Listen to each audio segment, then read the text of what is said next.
tomorrow.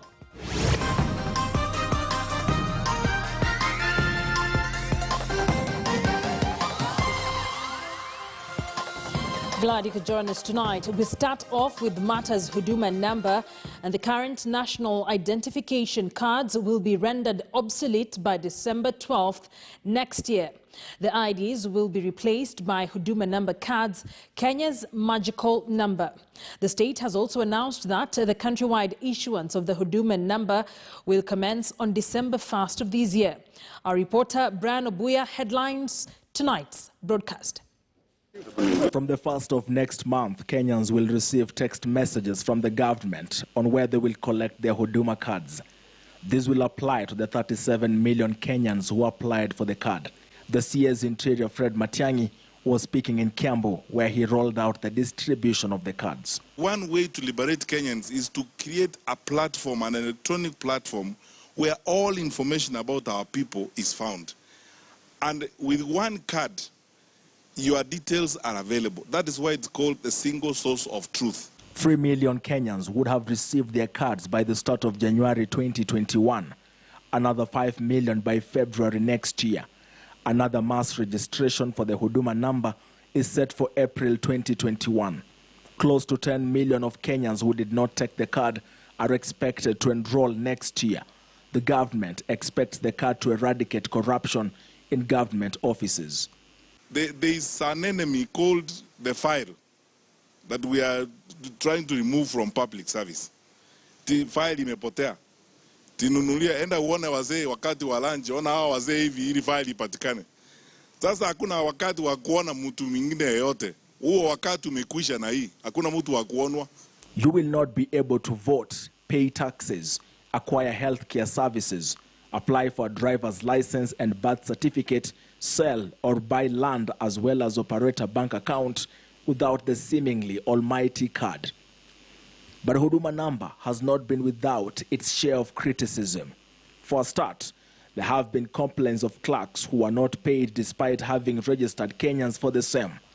Then, the legality of the listing is also in doubt after High Court nullified the Miscellaneous Amendment Act 2018 that operationalized Huduma Namba.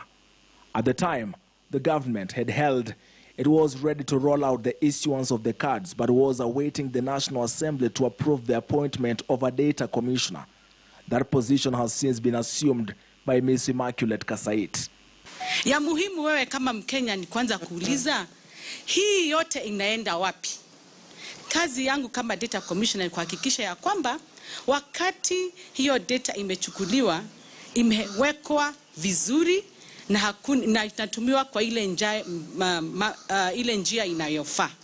In recent times, a section of politicians allied to the Deputy President, William Ruto, have sensationally claimed that the Huduma Namba was a grand scheme by the government to manipulate 2022 elections.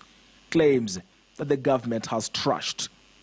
Nikisikia makasisi wengine wakisema ati hii ni namba ya shetani. Jameni. Sheitani na kujitambulisha inaungania wapi? Kenyatta and the First Lady Margaret were handed the first 2 samples of Huduma cards during the Mashujaa Day celebrations in Kisii County. But while collapsing all data into one card and database, serious doubt is being cast on the safety of not just the information, but the technical security of such a database. Brian Obuya, KTN News. And speaking to the Standard Group ICT Cabinet Secretary Joe Musheru lauded Huduma Namba project, saying Kenyans will no longer have to walk around with many cards to get government services. Here now is part of the interview. Kenyans have from now until December 2021 to make sure when they receive their SMS, they collect their card within a month, and then they can begin the process. It replaces the ID.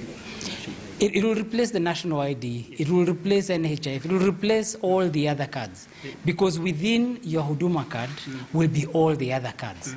You will still need to go to NTSA to get your driver's license, but when you get your driver's license, they're not giving you a new card. It's on the same card. When you're registered by NHIF, it's not a new card, it's the same card. NSSF, KRA, all those are going to be just one card. Yes. Collapse all these. They all collapse into one. Why should you have so many cards? You're the same person. And you'll find in many cases, we can use even your biometric. You don't even need to use the card. The key thing is that, you know, we're going digital. And with digital, we are able to identify you.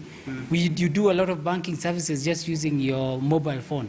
So one card should be sufficient instead of the expense of everybody doing registration. I mean, when we counted last, there was almost 17 government institutions that wanted to do biometric registration. 17 times the cost. That would have been too much. The BBI National Secretariat has postponed the launch of the collection of 1 million signatures that was scheduled for tomorrow.